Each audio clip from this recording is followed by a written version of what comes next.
think, Marge. All I need is a title.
In the alternate history version of Godwin's Law, we're going to look today at possible world events following the death of Adolf Hitler on the Western Front in 1918. In our own world, Hitler was seriously wounded in the fall of 1918 and spent the next few months in a military hospital, where he learned of the German defeat. The anger stirred up over this led him to stay in the German army, where he later was assigned to spy upon the German Workers' Party. However, Hitler was attracted to the party because of its nationalist viewpoints, and instead joined it. Of course, later this party became known as the National Socialist German Workers' Party, or the Nazi Party. And after the brief downfall of Hitler in the early 1920s, following the Beer Hall Putsch, this party rose to power rather steadily and through democratic means until the 1932 elections, when they were able to become a part of the government. We all know what happened after that. Without Hitler in the picture after 1918, a number of things change. However, these changes are set against the backdrop of a couple of things that don't change. Germany still loses World War I. They are forced to sign the Treaty of Versailles. They are forced to admit full responsibility for starting the war, and they are forced to at least begin payment of reparations to the victors. The Weimar Republic is formed, and the political configurations within Germany going into the 1920s are virtually identical to our own timeline. This was because Hitler did not affect these. This is important to note because we must remember that the German military mostly sat on the sidelines, declining to really support any of the movements seeking to oust the government. While this was the case, the regular military was also more sympathetic to right-wing nationalist causes, rather than left-wing socialist causes. This also extends to some point to the Freikorps, a varied soup of paramilitary gangs comprised of former soldiers that spent their time after the war joining up with right-wing causes when they felt like it. However, support for the Freikorps did not automatically mean that the group they supported would be successful, as we will see.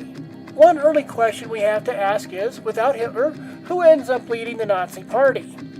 Dietrich Eckart was the founder of the party, but he died in 1923. Most of the names we know from our history, Goebbels, Himmler, Goering, and Hess, were all involved with the Nazi Party in large part because they were hangers-on with Hitler. Stepping outside of this group, we find a person like Gregor Strasser, who had been more of a leader in the party before Hitler showed up. Strasser was also more of a center-leftist and more of an intellectual who espoused nationalism to some degree, but was also highly supportive of workers, their conditions, and their rights. He was anti-Semitic, but not murderously so. Gregor Strasser, along with his brother Otto, were quite involved in the German political scene during the early to mid-1920s, and by the late 1920s, they were publishing a newspaper in Munich called the National Socialists. This was in direct competition to Joseph Goebbels, who was publishing Der Angriff, or The Attack, in Berlin. In our own timeline, Goebbels complained to Hitler, who supported him over Strasser, and the Strasser brothers were marginalized.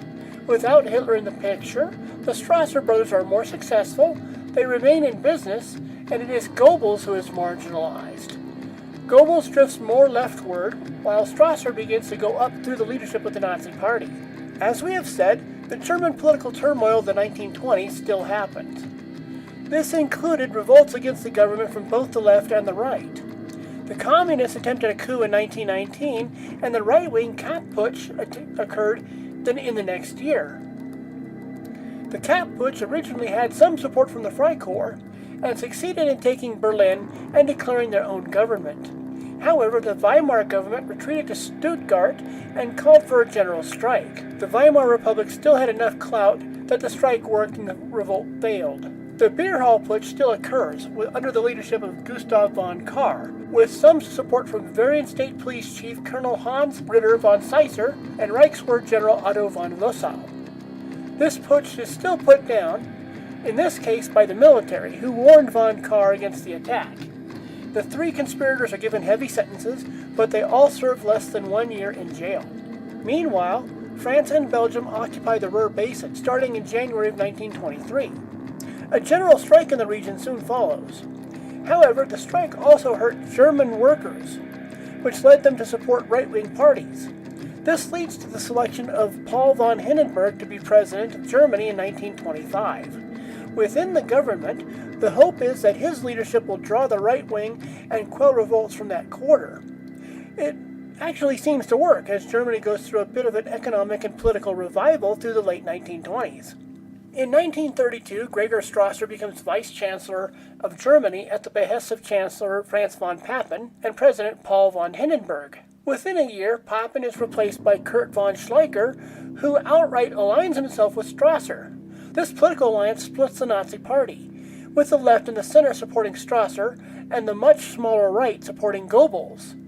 Because of this split, the Nazi Party really only controls about 20% of the electorate, with Strasser having to court the communists for their 15%. This pushes Strasser to appoint communists to various positions within the government and to consider some of their policies, some of which seem to be mirrored in what became known as Strasserism.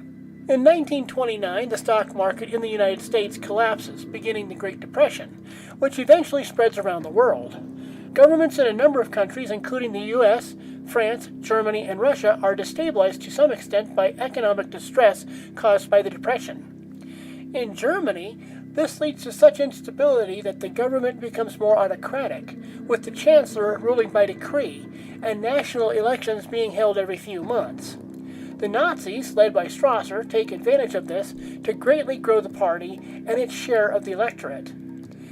In February of 1933, Gregor Strasser becomes Chancellor of Germany and begins implementing a program of redistribution of wealth, state ownership of major industry, the breakup of large estates, and the establishment of a guild system of apprenticeship.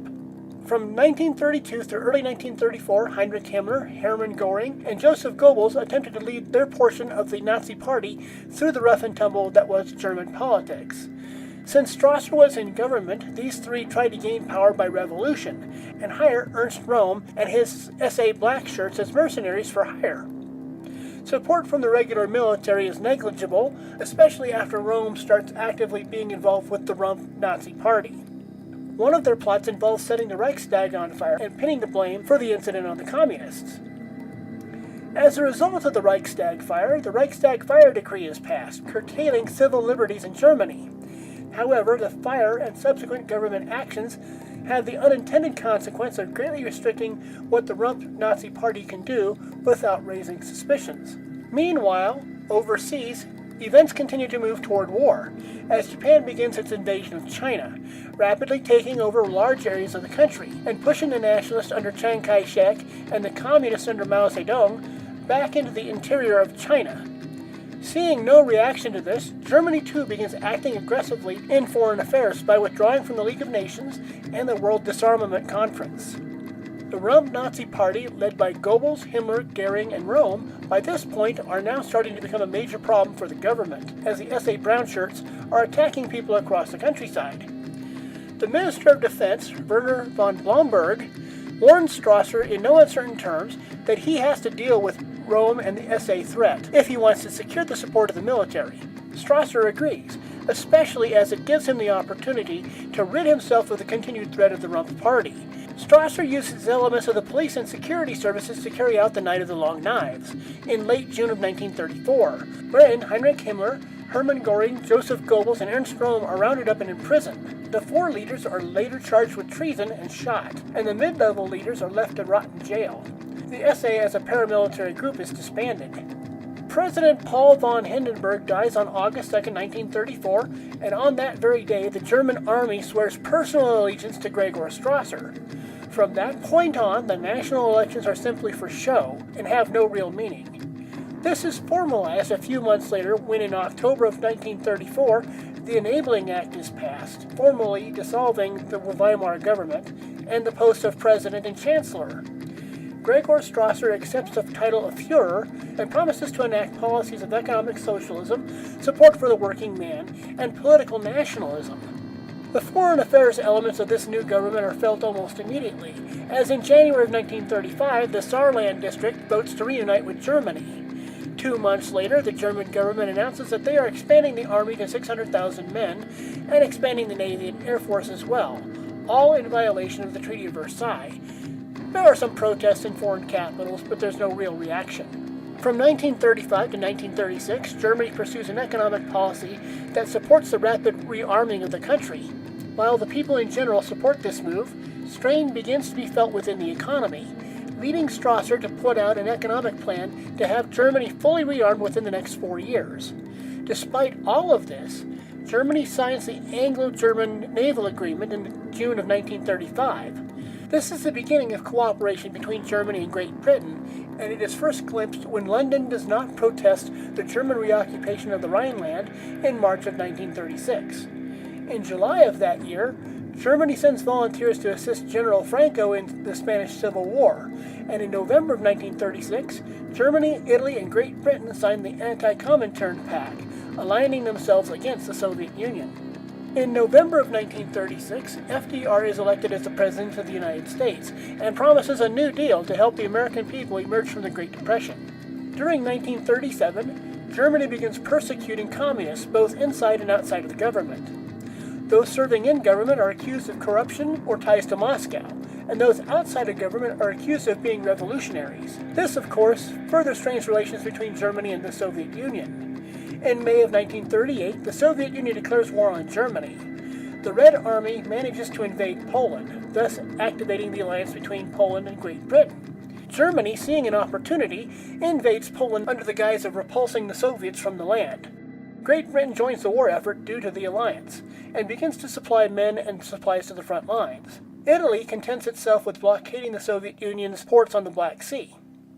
Because of the purges of the 1930s, the Red Army is ill-prepared for the war they have been asked to fight. They fall back before the Anglo-German forces. The lines stabilize outside of the borders of the Ukraine and Belarusia, the Baltic states, and Finland. The war grinds to a halt by the end of 1939, with a negotiated peace ceding the conquered lands to Germany. The United States, while sympathetic to both Germany and Great Britain, remains neutral during this conflict. Meanwhile, Japan continues to engage in aggressive expansion through the late 1930s and early 1940s. Japan attacks Pearl Harbor on December 7, 1941, drawing the United States into a war against them. Germany officially declares itself to be a neutral in this conflict.